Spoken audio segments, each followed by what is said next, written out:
86% of Americans spend 10 to 12 hours of their day sitting, either at a desk, in a car, or on our couches. We lose $335 billion annually in lost productivity due to pain. Meet Marissa. Marissa is a patient of mine who came to see me for physical therapy 6 months after an incident where she stepped off a curb and felt excruciating pain in her left foot. After an ER visit, she learned that she would be spending the next 6 months of her life in a booth. On our second or third visit, Marissa walks in after work, and I notice that she's wearing heels. So I ask her, "Do you wear heels often?" And she says, "Well, yeah, I'm kind of short, so I've probably worn heels every day for the last 20 years of my life." And I say, "Wow, well, that's a long time. And that's probably one of the big reasons that you're experiencing this foot pain." And she looks at me with complete awe and practically drops everything that she's holding and says, "So you mean to tell me that I did this to myself?" And that's the moment I realized that we have lost the ability to understand how the things that we're doing in our daily lives affect how we feel. As we spend the majority of our days hunched over either a laptop, an iPad, or a tablet, or a smartphone, our brain is sending our body specific signals which tell it to stay shortened in the front and lengthened in the back. So the slouched over position is creating neuromuscular patterns which are very strongly embedded into our bodies. And so when we go to recruit bigger movements such as running or Pilates or yoga and the things that we really enjoy to do outside of the workplace, we continue to recruit the same patterns, therefore rendering the sequence of the way that our muscles are being activated out of balance.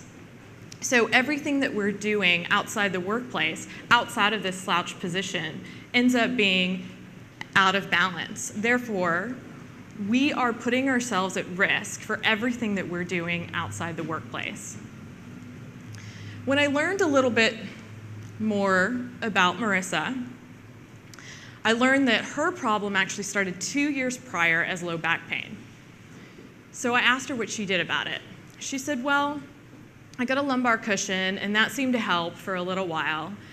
And then my hip started bothering me, and my company gave me a standing desk. And now when I run, I still occasionally have hip and knee pain."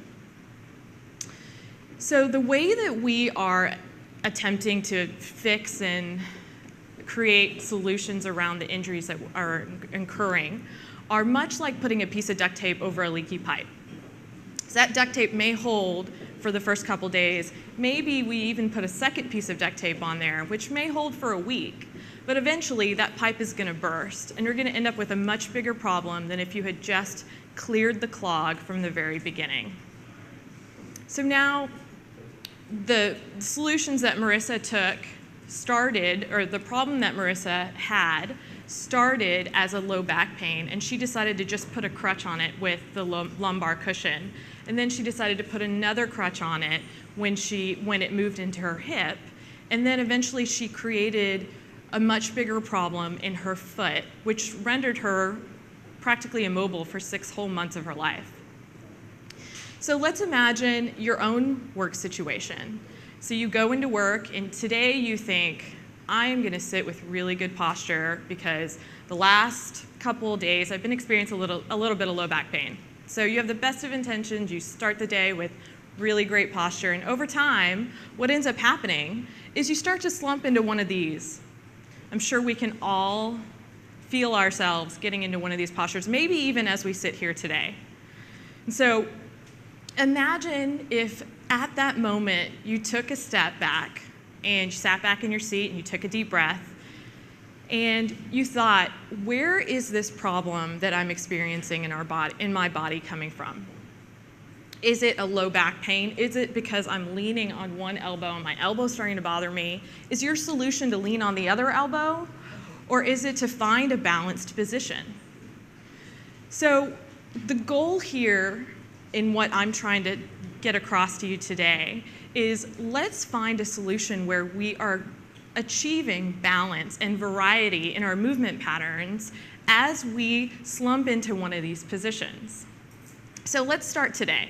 Please go ahead and stand up. And if you're wearing heels, you may want to kick them off just to help you have a little bit of balance. Great. And bring your feet so they're about, well, let's find a little bit of space between your neighbors so you have about an arm's length distance between you and your neighbor. And bring your feet so they're about 2 to 3 inches apart with your second toe facing forward. Good. All right. I want you to be kind to your bodies and be mindful of the fact that we may not have as much available today as we had available to us yesterday. So do what's available to you today. Go ahead and raise your arms above your head. Take a deep breath in. And on the exhale, let your ribs sink down towards your pelvis as your head rises up towards your fingers. We're going to inhale again. Go ahead and inhale. Exhale and drop your ribs down towards your pelvis as your head floats up towards your fingers and your arms come back down to your side. Very nice. One more inhale. One more breath there. Inhale. Exhale, let your ribs sink down towards your pelvis, head floats up towards your fingers. Inhale. Exhale, and let your ribs float down as your head floats up. And then hands come back towards your side. Great. Tuck your chin. And let's float down into a forward fold, one vertebrae at a time. I'm not going to be doing it so you can still hear me talk, but it's going to be up here on the screen. So one vertebrae at a time, we're going to float down, keeping even weight between the front and the back of our feet, as well as your right and left hip. So we're going to float down one vertebrae at a time, much like your body is a fruit roll-up peeling off a piece of cellophane, not that anyone here eats fruit roll-ups. Go all the way down until your arms are hanging by your side. Good, and take a deep breath at the bottom. And on the exhale, you're gonna come back up, acting as if a string is pulling your tailbone down and raising you back up one vertebrae at a time. Inhale at the top. We're gonna exhale and tuck our chins and do one more. So go ahead and exhale and go down one vertebrae at a time. Great. Inhale and exhale at the bottom, and then return to a standing position. Very nice. Please take your seats. As you're sitting back down, picture your pelvis like a bowl. If this bowl were filled to the rim with water, position that pelvis so that none of that water is spilling in any direction. So we want even weight bearing between the right and the left hip. Next, let's imagine you had a headlamp on your chest. So we're going to envision where this headlamp, the beam of the headlamp, is pointing. So let's take the headlamp and let's point the beam upwards toward the ceiling. So I want you to notice how your body goes into an arched position. Your low back starts to feel compressed if we were to stay there for too long. The other thing I'd like you to notice is that your pelvis is now tipping that water outwards in front of you. So now let's take that beam and point it down towards the floor. And notice that your back becomes rounded and the water is now spilling backwards. And let's find a position so that beam is parallel to the floor now. And feel how your pelvis is stacked underneath you, your ribs are pointed downwards, your beam is shining bright in front of you, and your head is now being pulled almost like a string is pulling you up from the top of your body. This is an ideal position as we go back to sit down in our chairs for us to achieve. This is a balanced position where your muscles are able to find stability. Of course, we may slip back into some of these positions that we talked about earlier, and that's completely normal. But the goal here that I would like to encourage you, as well as to show your employees and colleagues and friends when you go back to your office, is when you begin to feel the pain that we inevitably begin to feel when we are in one of these positions, to take a minute to listen to your body and to have an internal understanding of what your body is trying to say to you.